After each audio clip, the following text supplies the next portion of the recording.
Alrighty, good morning. Welcome to College Coffee Talk. My name is Andy Lockwood, and this is part of a continuing series of me attempting to answer the couple of hundred questions that I have received over the last 2 years in my workshops, which are local at libraries and PTAs, as well as our webinars. So good morning.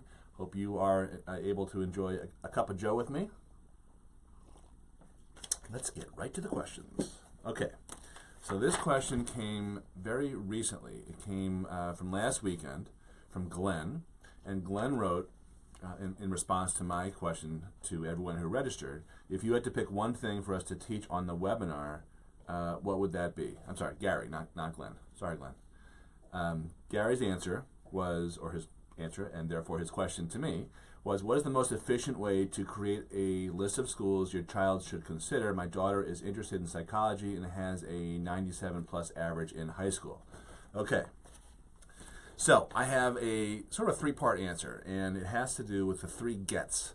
Get real, get in, get ROI. Those are my three things that I always think of. I hope you will think of these considerations as well. So first of all, get real. A lot of kids fall prey to the notion that they quote unquote deserve to get into certain schools because they look at college selection software like Naviance, which will compare them at certain colleges that they look up vis-a-vis their grades and their standardized test scores and everyone else from that particular high school who got into that college. So one of the problems with that is you're not competing only with kids from your high school. You're competing with kids all over the world, so that is flawed, and that's one of the severe drawbacks to Naviance, which is why we don't use it in our practice. And the other big issue is that the admissions decision, particularly at really competitive schools, or just moderately competitive schools, meaning colleges that will admit 50% or less, they look at so much more than just your grades and your scores. There are approximately 20 or 25 factors that admissions officers look at, and grades and scores are only two of them. That's another huge flaw with Naviance, and it also leads to what we call, somewhat jokingly, admissions Armageddon, when kids just don't get into most of the schools or any of the schools that they thought that they deserved to get into. So that's part of getting real. And what I always tell people is you need to look beyond just the grades and the scores and compare yourself with everyone else who is admitted. So, quick plug for our software, which is actually available just for purchase on its own instead of just working with us. If you're interested, just drop me a note here. But what it does is factors in your extracurriculars both in school and out of school, whether you've overcome an obstacle, your race and ethnicity, whether you're a recruited athlete, whether you're, all these other things that admissions officers look at, early decision versus not early decision, whether you're a legacy versus not a legacy, all that type of stuff. That's really what admissions officers care about, not just the two common denominator things that Naviance looks at. So that's really the first thing. You have to get realistic. The second thing, or get real. The second component of getting real is really understand what your chances are if your scores are not so hot. We talked about this yesterday on our College Talk Tuesday show. Pearl and I did. A lot of kids are dismayed and surprised that they didn't score quite as well on the ACT or the SAT, which results just came out. They're still coming out, actually. And they're befuddled. Well, a big reason, and I'm not citing Gary's kid here at all because I don't know her name. So, a big reason though is that there's a lot of grade inflation at every high school. Like some districts are not permitted to give lower than a B minus. So so the A is the most commonly given grade in high school, college too, by the way, but in high school. So if you've ever wondered why everyone seems to have a 93 average or a 91 or 97 average, like everyone seems to be in the 90s, right? If you're really honest about it, then you should understand this is the reason why, because of grade inflation. What that translates into, though, for standardized testing is they ain't going away anytime soon, and the reason I say that is because it's very hard for admissions officers to understand whether a kid is qualified to do the work. Then again, it's not purely a meritocracy, right? So it is important to have good grades and good scores and to do the best you possibly can on your SATs and ACTs, particularly because there's a lot of merit money that's given out there for high grades and high scores, because colleges want to brag about their average, incoming average score for their incoming classes. Okay, So those are the two components of get real. Next is getting in. Getting in, you have to understand, like I just mentioned, is not a meritocracy. It's not purely about your grades and your scores. It's about what you can do to stand out and make yourself seem attractive to that college. And in order to do that, you have to understand what they are looking for. And if I had to sum it up in one particular word, it would be atypical. They're looking for atypical kids who not have this broad, well-rounded type of background, but they have a deep, in-depth passion. I hate that word, but they have some sort of something that shows them that they are specialists. They've gone deep into some sort of field or subject or sport or something like that. So it's great to be a member of a club, for example. It's atypical to have founded a club. It's great to like to write something. My daughter likes to write.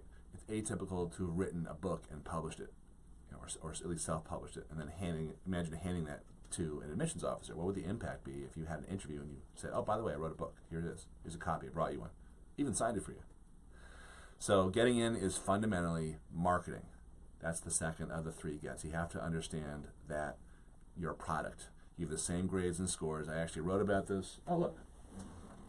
Speaking of books, speaking of shameless, well, we weren't, but I wrote a book, The Incomparable Applicant, and the subtitle is The Ultimate Real-World Non-Politically Correct Guide to Giving Yourself an Almost Unfair Advantage Over the Other 5,000 Competitor Applicant with the same grades and the same scores. So now you don't have to buy the book, because I just gave away the whole premise of it, which is that you need to stand out because you don't want to be a commodity, like a tube of toothpaste at CVS or wherever you do your shopping.